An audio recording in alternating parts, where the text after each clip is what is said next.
Hello guys, welcome back to my channel lectures with Akhil. ఈరోజు మనం ఏం మాట్లాడుకుందామంటే tips for first year students అనమాట. సో మీలో చాలా మంది ఫస్ట్ ఇయర్ స్టూడెంట్స్ ఉంటారు అనమాట.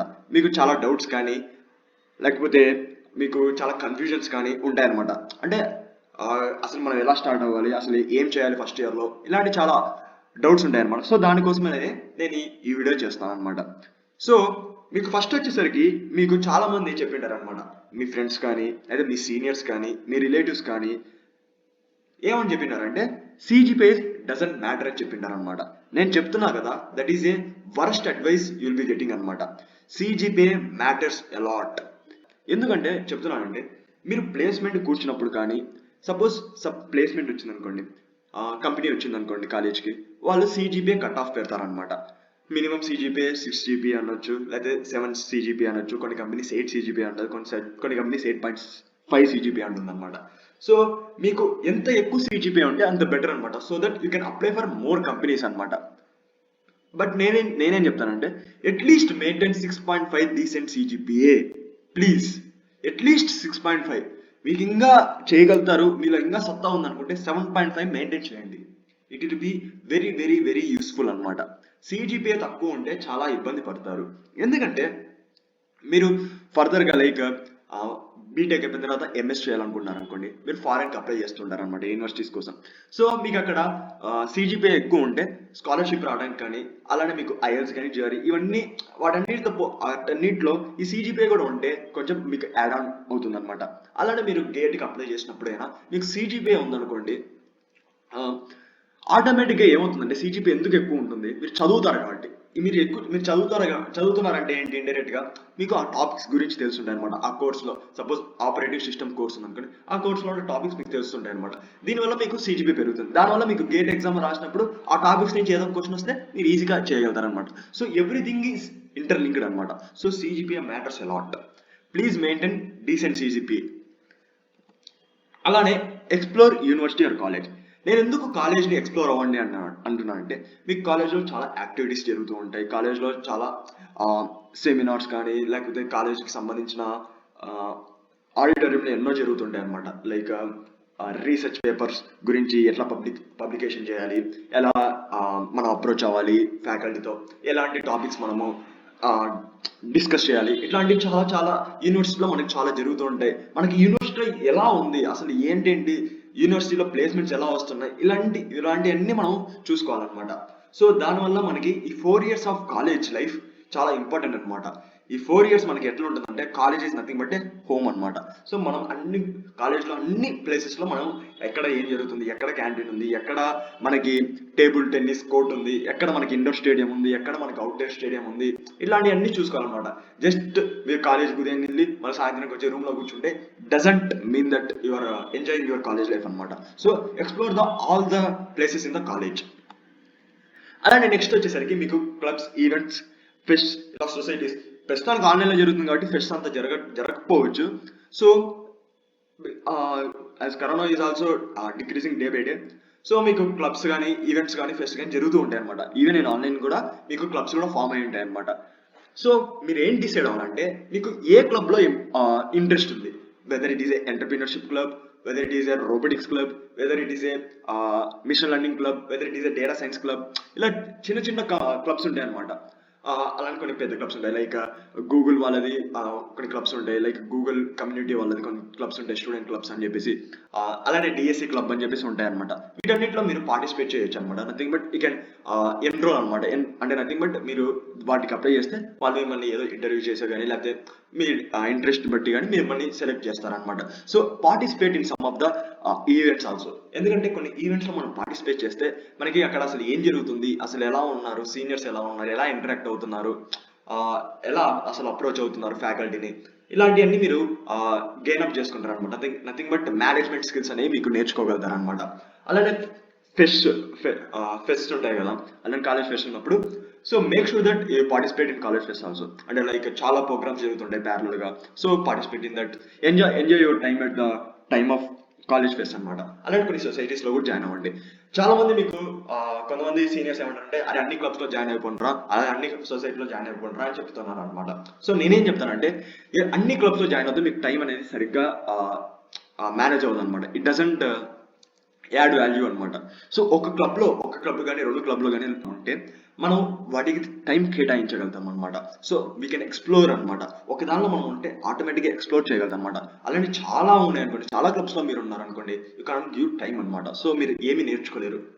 So it doesn't add any value for you అనమాట. So try to be in some of the events or even in the society అనమాట. Networking or connections అంటే nothing but computer networks, nothing but subject related అయితే కాదు. Networking అంటే మనము మన ఫ్రెండ్స్తో ఉండటం కానీ, మన సీనియర్స్ని అప్రోచ్ అవ్వడం కానీ, మన సీనియర్స్తో ఉన్న రిలేషన్ కానీ, మన alumni. Suppose if you're going to the లింక్డ్ఇన్లో మనకి చాలా మంది ఉంటారనమాట. లైక్ మన ప్రీవియస్గా మన కాలేజ్లో చదివిన వాళ్ళు కానీ వాళ్ళకు మంచి పొజిషన్లో ఉంటారు, వాళ్ళు మీరు కనెక్ట్ అవ్వాలన్నమాట. మంచి పొజిషన్ ఉన్నా కాకపోతే if you connect with them we can know the correct, అంటే అసలు వాళ్ళు చేసిన తప్పులు మనం చేయకుండా ఉండడానికి వాళ్ళు కొన్ని టిప్స్ ఇవ్వగలుగుతారు అనమాట. ఇవన్నీ మనం నెట్వర్కింగ్ వాళ్ళు పెంచుకోగలుగుతాం అనమాట. So try to get in touch with all the seniors అంటే it is not a correct word అనమాట. కొంతమంది సీనియర్స్తో కనెక్ట్ అవ్వండి, make good friendship with them, make sure that you have positive relation with them అనమాట. Next వచ్చేసి placements అనమాట. ఇదేంటంటే మీకు అసలు కాలేజ్లో ఎలాంటి ప్లేస్మెంట్స్ వస్తున్నాయి, సర్వీస్ బేస్డ్ కంపెనీస్ వస్తున్నాయా, ప్రోడక్ట్ బేస్డ్ కంపెనీస్ వస్తున్నాయా, ఎలాంటి కంపెనీస్ వస్తున్నాయి, ఎంత ప్యాకేజ్ ఇస్తుంది, ఎలాంటి రోల్స్ ఇస్తున్నారు, whether it is a software role, whether it is a banking sector, whether it is అసలు ఎలాంటి role, whether it is a call centre jobs, ఇలాంటివన్నీ మీరు క్లారిటీ తెలుసుకుంటే దాన్ని బట్టి మీరు ప్రిపేర్ అవ్వచ్చు అనమాట. సపోజ్ ఇప్పుడు ఈసీ వాళ్ళు ఉన్నారనుకోండి, whether they want go in to the core side of the EC or whether they want shift in to the software, ఇలాంటివి మీరు చూసుకున్నప్పుడు సపోజ్ మీరు ఈసీలో ఉండి కోర్ జాబ్స్ తీసుకోవాలనుకున్నారు అనుకోండి, సో క్యాంపస్ ప్లేస్మెంట్లో మీకు ఎన్ని కోర్ జాబ్స్ వస్తున్నాయి, ఎన్ని కోర్ కంపెనీస్ వస్తున్నాయి, ఇవన్నీ మీరు ఒక ఐడియా తెచ్చుకున్నారు అనుకోండి. అసలు కాలేజ్కి సపోజ్ కొన్ని కాలేజెస్లో ఒక 10 or 15 కంపెనీస్ వచ్చాయి అనుకోండి, కోర్ కంపెనీస్, అందరినీ వాళ్ళు తీసుకెళ్ళకపోవచ్చు లైక్ ప్లేస్మెంట్లో. So you have to try in to the off campus placements. అసలు ఆఫ్ క్యాంపస్ ప్లేస్మెంట్లో ఎలా అవ్వాలి, కొంతమందికి ఈజీ రిఫరెన్స్ ఉన్నాయి అనుకోండి, కొంచెం ఈజీ అవుతుందని అంటారనమాట. So try to get connected with some of the people in your domain అనమాట. సో ఏంటంటే మనకి మన ట్రాక్ రికార్డ్స్ తెలియాలన్నమాట. మన కాలేజ్లో ప్లేస్మెంట్స్ ఎలా జరుగుతున్నాయి, ఎంత ప్యాకేజ్ వస్తుంది, ఇవన్నీ మనకు తెలుసుకోవాలన్నమాట. ఇవన్నీ మీరు ఎలా తెలుసుకోవచ్చు అంటే like you can ask with the placement officer కనుక బిజీ ఉంటే you can ask 4th year students or 3rd year students అనమాట. సో ఇవన్నీ మీకు ఆటోమేటిక్గా అన్ని ఇంటర్లింక్డ్ అవుతుంది అనమాట. మీరు కనెక్షన్స్ పెంచుకున్నారనుకోండి, means good relation with the seniors పెంచుకున్నారనుకోండి, దే విల్ మీకే వాళ్ళు గైడ్ చేస్తున్నారు అన్నమాట. అరే ఇది చదువుకోరా, ఇలా చదవకూడదురా, ఇక్కడ ప్రాక్టీస్ చేయరా, ఇక్కడ ఈ కోర్స్ బాగుందిరా ఆన్లైన్ కోర్సు, లేదా ఇక్కడ ఈ ఫ్యాకల్టీని అప్రోచ్ అవరా, ఇది ఏమైనా డౌట్ ఉంటే ఇలాంటివి మీకు చెప్తూ ఉంటారు అనమాట. సో ప్లేస్మెంట్స్ గురించి కూడా మీరు తెలుసుకోవాలన్నమాట. Whether it is IIT, IIIT, NIT, లేకపోతే private colleges, whether it is Tier 3 college, whether it is government college also. మీరు మీ కాలేజ్కి ప్లేస్మెంట్ వస్తున్నాయి రావట్లేదా, ఆన్ క్యాంపస్ ప్లేస్మెంట్ ఎలా వస్తున్నాయి, ఒకవేళ రాకపోతే ఆఫ్ క్యాంపస్కి ఎలా ప్రిపేర్ అవ్వాలి, ఇలాంటివన్నీ మీరు చూసుకోవాలన్నమాట. నెక్స్ట్ వచ్చేసరికి అండర్స్టాండింగ్ ద కోర్సెస్ అనమాట. ఇక కోర్సెస్ అంటే నా మీనింగ్ ఏంటంటే మీకు కాలేజ్లో ప్రతి సెమ్ 5 subjects కానీ 6 subjects కానీ ఉంటాయి అనమాట. వాటిని 5 subjects అనడం కంటే 5 courses అంటాం బెటర్ అనమాట. ఎందుకంటే మన కోర్స్ మనం నేర్చుకోవాలంటే we have to go in depth అనమాట. Suppose if you're in computer science అనుకోండి స్ట్రీమ్లో, మీకు థర్డ్ సెమిస్టర్ అనుకుంటాను. థర్డ్ సెమిస్టర్లో మీకు లైక్ కొంతమందికి జావా నేర్పిస్తారు, కొంతమందికి పైథాన్ నేర్పించచ్చు. అంటే మీకు ఫస్ట్ ఇయర్లోనే కొన్ని కాలేజెస్ ఫస్ట్ సెమ్లోనే పైథాన్ నేర్పించచ్చు. బట్ నార్మల్ చెప్తున్నాను, నార్మల్ ఎలా ఉంటుందంటే చాలా కాలేజెస్లో ఫస్ట్ సెమ్ సి నేర్పిస్తారు, సెకండ్ సెమ్ C++ నేర్పిస్తారు, థర్డ్ సెమ్ జావా నేర్పిస్తారు అనమాట. సో జావా ఉందనుకోండి, ఆ జావాలో అసలు ఏంటంటే కాన్సెప్ట్స్, అసలు ఇన్ డెప్త్కి వెళ్ళాలి. మీకు జావా ఇంట్రెస్ట్ లేదనుకోండి, just make sure that you get good CGPA in that subject and make sure that you learn another language అనమాట, C++ కానీ పైథాన్ కానీ. సో అన్ని లాంగ్వేజెస్ నేర్చుకోవడం కంటే ఏదో ఒక లాంగ్వేజ్లో పర్ఫెక్ట్ అవ్వడం బెటర్ అనమాట. ఎందుకంటే అన్ని లాంగ్వేజెస్ నేర్చుకున్నారనుకోండి, చాలా కన్ఫ్యూజన్ అయిపోతుంది అనమాట. మీరు C++లో తీసుకున్నా అదే ఉంటుంది ఊప్స్ కాన్సెప్టే, జావాలో తీసుకున్నా అదే ఊప్స్ కాన్సెప్ట్ ఉంటుంది, కొన్ని మైన్యూట్ చేంజెస్ ఉంటాయి అనమాట. మేబీ సింటాక్స్ డిఫర్స్ అనమాట, కొన్ని minute changes in the topics ఉంటాయి అనమాట. సో అవన్నీ మీరు గేరప్ చేసుకోవచ్చు అనమాట. మీరు జావా నేర్చుకున్నా కూడా తర్వాత మీరు C++ నేర్చుకోవాలనుకుంటే చాలా ఈజీ అయిపోతుంది అనమాట. అదే concept, but will be implementing in a different way అనమాట.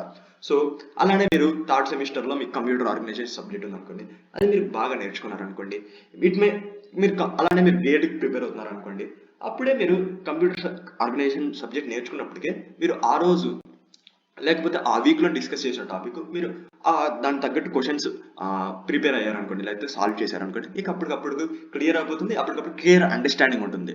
అలానే నేను ఏం చెప్పాలనుకున్నానంటే, మీరు ఏ రోజు క్లాసెస్ ఆ రోజే నేర్చుకునేటట్టు కానీ, లేకపోతే క్లాస్లో సరిగ్గా వినండి చాలు. క్లాస్ సరిగ్గా వింటే మీకు 70% అర్థమైపోతుంది అనమాట. టేక్ క్లియర్ నోట్స్ అనమాట. ఒకేలా నేను చెప్పినా కూడా మీరు ప్రతిరోజు చదువు ఆ రోజు క్లాస్ ఆ రోజు చదవరు, కానీ లైక్ 5 days చాలా కాలేజెస్లో మండే టు ఫ్రైడేనే ఉంటుంది వర్కింగ్. సో ఈ 5 daysలో చెప్పిన సబ్జెక్ట్స్ లేదా క్లాసెస్ మీరు ఆ వీక్లో అర్థమయ్యేటట్టు చూసుకుంటే బెటర్ అనమాట. సో నెక్స్ట్ వచ్చేసరికి మన ప్రాజెక్ట్స్ అనమాట. మీకు చాలా మంది సీనియర్స్ చెప్పే ఉంటారు, లైక్ ఫస్ట్ ఇయర్ నుంచే ప్రాజెక్ట్ చేయండి అని చెప్పింటారు అనమాట. బట్ ఐ ఆపోజిట్ అనమాట. ఎందుకంటే ఫస్ట్ ఇయర్ నుంచే మీరు ప్రాజెక్ట్ చేశారు అనుకోండి, అసలు మీకు అసలు ఏమొచ్చని చెప్పేసి మీరు ప్రాజెక్ట్ చేయాలనుకుంటారు. మీకు సిలోనో కానీ C++ కానీ అంటే చార్ట్ సర్వర్ ప్రోగ్రామ్, జావాలో చార్ట్ సర్వర్ ప్రోగ్రామ్, ఇలాంటి బేసిక్ స్టఫ్ గురించి కాదు నేను చెప్పేది, హై లెవెల్ ప్రాజెక్ట్స్ అనమాట. సో ఫస్ట్ నేను ఏమంటానంటే, make sure that maintain decent CGPA in the first year. And ఎందుకు చెప్తున్నా అంటే, మీకు సెకండ్ అండ్ థర్డ్ ఇయర్లో డీసెంట్ CGPA ఉందనుకోండి, మీకు దాని బర్డెన్ అనేది సెకండ్ అండ్ థర్డ్ ఇయర్లో పడదనమాట. అంటే CGPA బాగా ఎక్కువ తెచ్చుకోవాలి, అప్పుడే నాకు మెయింటైన్ అవుతుందని. ఫస్ట్ ఇయర్లోనే మంచి CGPA తెచ్చుకున్నారు అనుకో, సెకండ్ అండ్ థర్డ్ ఇయర్ కొంచెం ఫ్రీగా మీరు వేరే యాక్టివిటీస్ మీద ఫోకస్ చేయగలుగుతారు అనమాట. సెకండ్ ఇయర్లో you can go for computer programming, అంటే whether you had go for HackerRank, LeetCode కానీ ఇలాంటి వాటిలో సాల్వ్ చేయడం కానీ మీరు చేయగలుగుతారు అనమాట. అలాంటి సెకండ్ ఇయర్ తర్వాత ఇంటర్న్షిప్ చేయడానికి మీకు టైం ఉంటుంది అనమాట.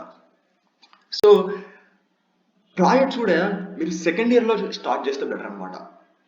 ఎందుకంటే ఫస్ట్ ఇయర్లో మీరు చాలా ఆపర్చునిటీస్ చూసుకొని, అంటే లైక్ నాకు దేని మీద ఇంట్రెస్ట్ ఉంది, whether I'm having interest in web development, whether have interest in web development, అయితే డేటా సైన్స్ లేదా మిషన్ లెర్నింగ్, దేని మీద నాకు ఇంట్రెస్ట్ ఉందని చెప్పేసి మీకు అవగాహన వస్తుంది అనమాట. సో దాన్ని బట్టి మీరు ప్రాజెక్ట్స్ అనేది మూవ్ అవ్వచ్చు అనమాట. అలానే మీలో చాలా మంది తప్పు చేసేది ఏంటంటే, మీ గురించి మీరు ఆలోచించుకోరనమాట. పక్కన గురించి బాగానే ఆలోచిస్తాం, కానీ మన గురించి మనం ఆలోచించుకునే టైం మనం ఇవ్వం అనమాట. So make sure that you give at least 25 to 30 minutes of your daily time అనమాట. ఎందుకంటే అసలు మనం ఎందుకు ఇవ్వాలనుకుంటున్నానంటే, దానివల్ల మనకి మెంటల్ ప్రెషర్ అనేది తక్కువ అవుతుంది అనమాట. మనం కరెక్ట్గా వెళ్తున్నామా, మన గోల్ని మనం రీచ్ అవ్వగలుగుతున్నామా, whether you can crack the placement, ఇలాంటి డిఫరెంట్ ఐడియాస్ వస్తుంటాయి అనమాట. సో ఒకనొక టైంలో మీరు ఒక 2-3 months ఎంజాయ్ చేసి, లేకపోతే 2-3 months మీ గురించి మీరు ఆలోచించకుండా మీ పని మీరు చేసుకొని చదువుకోవడం అన్నీ చేసుకున్నారు అనుకోండి, బట్ ఒక 2-3 months తర్వాత మీకు డౌట్ వస్తుంది అనమాట. అరే అసలు నేను కరెక్ట్గా వెళ్తున్నాను, వెళ్ళట్లేదా, ఇలాంటి చిన్న డౌట్స్ వస్తాయి అనమాట. సో దానివల్ల మనకి భయం పుడుతుంది అనమాట. సో అవన్నీ రాకుండా మన సెల్ఫ్ టైం అనేది అట్లీస్ట్ 25 to 30 minutes ఇస్తే బెటర్ అని నా ఫీలింగ్ అనమాట. నెక్స్ట్ వచ్చేసరికి స్కిల్స్ అనమాట. ఆ skills are nothing but like communication skills కానీ, టైం మేనేజ్మెంట్ స్కిల్స్ కానీ, ఇలాంటివన్నీ ఎందుకు ఉండాలంటే, అలానే ఇంగ్లీష్ స్పీకింగ్ స్కిల్స్ కానీ ఇలాంటివి ఎందుకు ఉండాలంటే, ఇవన్నీ మీకు బెటర్ యాడ్ ఆన్ అవుతుంది అనమాట. Like if you're going for company placements అనుకోండి, మీకు ప్లేస్మెంట్లో ఇంటర్వ్యూ రౌండ్స్ ఉంటాయి అనమాట. ఇంటర్వ్యూ రౌండ్లో మీరు మాట్లాడాల్సి వస్తుంది అనమాట. సో కమ్యూనికేషన్ అనేది it is a important factor అనమాట. అలానే ఇంగ్లీష్ కూడా మీకు మంచిగా వచ్చి ఉండాలన్నమాట. సో ఎందుకంటే ఇంగ్లీష్ కూడా మంచిగా ఉండాలంటే, చెప్పినట్టే లైక్ కంపెనీ రౌండ్స్లో ఉపయోగపడుతుంది. Whether if you want to go for higher studies అనుకోండి, ఐఎల్స్లో మీకు స్పీకింగ్ స్కిల్స్ ఉంటాయి. So you have to give for that speaking skills అనమాట, మాట్లాడాలప్పుడు. అలానే లిజనింగ్ స్కిల్స్ అని ఉంటాయి. ఇవన్నీ మీరు ఆటోమేటిక్గా మీరు క్లబ్స్లో జాయిన్ అయినప్పుడు కానీ, మీరు మాట్లాడే విధానం ఇవన్నీ కొత్తగా మీరు నేర్చుకుంటారనమాట. అలానే how to deal with people కూడా మీకు వస్తుంది అనమాట, when you're in to the clubs or societies అనమాట. అలానే మీరు సీనియర్స్తో మాట్లాడినప్పుడు వాళ్ళతో ఎలా మాట్లాడాలి, వాళ్ళని ఎలా అప్రోచ్ అవ్వాలి, ఇలాంటివన్నీ మీరు నేర్చుకోగలుగుతారు అనమాట. అలానే మీకు యాప్టిట్యూడ్ స్కిల్స్ కూడా ఉండాలన్నమాట. యాప్టిట్యూడ్ స్కిల్స్ ఎందుకు అంటున్నానంటే, మీకు ఇవన్నీ మీరు బాగానే నేర్చుకుంటారు, లైక్ కోడింగ్, అలానే OS కానీ, CN కానీ, DBMS కానీ, SQL కానీ, క్వైరీస్ కానీ, ఇవన్నీ మీరు ప్రాజెక్ట్స్ కానీ ఇవన్నీ బాగానే చేస్తారు. బట్ కొన్ని కంపెనీస్, అంటే చాలా 70% ఆఫ్ ది కంపెనీస్ మీకు ఫస్ట్ రౌండ్ అనేది యాప్టిట్యూడ్ రౌండ్ పెడుతుంది అనమాట. యాప్టిట్యూడ్ రౌండ్లో మీరు ఫెయిల్ అయ్యారనుకోండి, you can go to the next round, nothing but coding round కానీ లేకపోతే ఇంటర్వ్యూ రౌండ్ కానీ మీరు వెళ్ళలేరనమాట.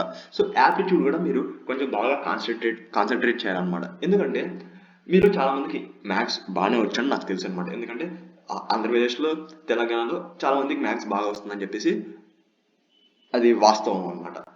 సో ఏంటంటే మీకు మ్యాథ్స్ బాగా వస్తుంది కాబట్టి మీరు కొన్ని ట్రిక్స్ నేర్చుకోవాలన్నమాట యాప్టిట్యూడ్లో. ఈ ట్రిక్ చేస్తే మనకి చాలా ఫాస్ట్గా అయిపోతుంది. ఒక 2 మినిట్స్ 3 మినిట్స్ చేసే సమ్ని మనం just in the matter of 30 సెకండ్స్లో చేయగలుగుతాం అనమాట. సో ఇలాంటి ట్రిక్స్ మీరు నేర్చుకుంటే బెటర్ అనమాట. అలానే ఇంగ్లీష్ పేపర్ని మీరు ప్రతిరోజు ఒక 10 మినిట్స్ చదివితే బెటర్ అనమాట. నథింగ్ బట్ చెప్పినా మీరు చదవరు నాకు తెలుసు. At least give some time for English అనమాట. ఇంగ్లీష్ ఇంగ్లీష్ మూవీస్ని వాచ్ చేయడం కానీ, ఇంగ్లీష్ సాంగ్స్ని వినడం కానీ, ఇవన్నీ మీరు వింటుంటే మీకు ఇంగ్లీష్ అనేది కొంచెం ఇంప్రూవ్ అవుతుంది అనమాట. So this is one of my suggestion అనమాట. అలానే నేను ఇంకోటి ఏం చెప్పాలనుకుంటున్నానంటే, మీరు ఫస్టే డిసైడ్ అవుతే బెటర్ అనమాట. whether you have to go for GATE exam, whether you want to go for MS, whether you want to sit for placements. ఈ మూడిట్లో మీరు డిసైడ్ అవ్వాలన్నమాట. అంటే అసలు మీరు ఏం చేయాలనుకుంటున్నారు ఈ 4 years తర్వాత అనేది మీరు ఫస్ట్ ఇయర్లోనే డిసైడ్ అవుతే దాన్ని బట్టి మీరు రోడ్ మ్యాప్ తీసుకోవాలన్నమాట. If you want go for GATE then prepare for GATE అనమాట. కోర్ సబ్జెక్ట్స్ అనేవి కరెక్ట్ ప్రిపేర్ అవుతే గేట్ని క్రాక్ చేయొచ్చు అనమాట. అలానే ప్రీవియస్ ఇయర్ క్వశ్చన్ పేపర్స్ మీరు దాని తగ్గట్టు ఎవరి దగ్గర ట్రైనింగ్ తీసుకోవడం కానీ, ఎక్కడైనా కోర్స్ తీసుకోవడం కానీ, ఆన్లైన్ కోర్స్ కానీ, ఆఫ్లైన్ కోర్స్ అంటే ఇది కష్టం అనమాట. ఆన్లైన్ కోర్స్ తీసుకుంటేనే బెటర్, ఎందుకంటే మీకు ఎప్పుడు కావాలంటే అప్పుడు దాన్ని చూసి నేర్చుకోవచ్చు అనమాట. If you want SIT for placements, అసలు ఎలాంటి రౌండ్స్ ఉంటాయి, ఇంటర్వ్యూ రౌండ్లో ఎలాంటి క్వశ్చన్స్ అడుగుతారు, ఇలాంటివన్నీ మీరు ప్రిపేర్ అవ్వాలన్నమాట. ఏ సబ్జెక్ట్స్ మీద ఎక్కువ ఫోకస్ చేయాలి, ఎలాంటి కాంపిటేటివ్ కోడింగ్ క్వశ్చన్స్ చేయాలి, ఇలాంటివన్నీ మీరు చూసుకోవాలన్నమాట. If you want go for MS, so నేను జిఆర్ఈ ఎప్పుడు రాస్తే బెటరు, ఎంత స్కోర్ వస్తే నాకు ఇలాంటి కాలేజెస్ వస్తాయి, మంచి కాలేజెస్ రావాలంటే నాకు ఎంత స్కోర్ ఉండాలి, ఎంత CGPA మెయింటైన్ చేయాలి, అలానే ఐఎల్స్ రాయాలా, లేకపోతే టోఫెల్ రాయాలా, లేకపోతే ఏ కంట్రీకి వెళ్ళాలి, weather I have to go for Germany, weather I have to go for Canada, weather I have go for UK, లేకపోతే యూఎస్ఏ, ఇలాంటి డిఫరెంట్ కంట్రీస్ ఉంటాయి. కాబట్టి మీరు డిసైడ్ అవుతే దాని తగ్గట్టు మీరు రోడ్ మ్యాప్ తీసుకొని దాని తగ్గట్టు మీరు ప్రిపేర్ అవుతే మీకు చాలా మంచి ఫ్యూచర్ ఉంటుంది అనమాట. ఎందుకంటే మనకు ఒక క్లియర్ స్ట్రక్చర్ ఉందనుకోండి, మనం ఈజీగా క్రాక్ చేయొచ్చు అనమాట ఏదైనా. So thank you guys. ఈ వీడియో కనుక మీకు నచ్చినట్లయితే లైక్ చేయండి, షేర్ చేయండి and subscribe to my channel lectures with Akhil. జై హింద్.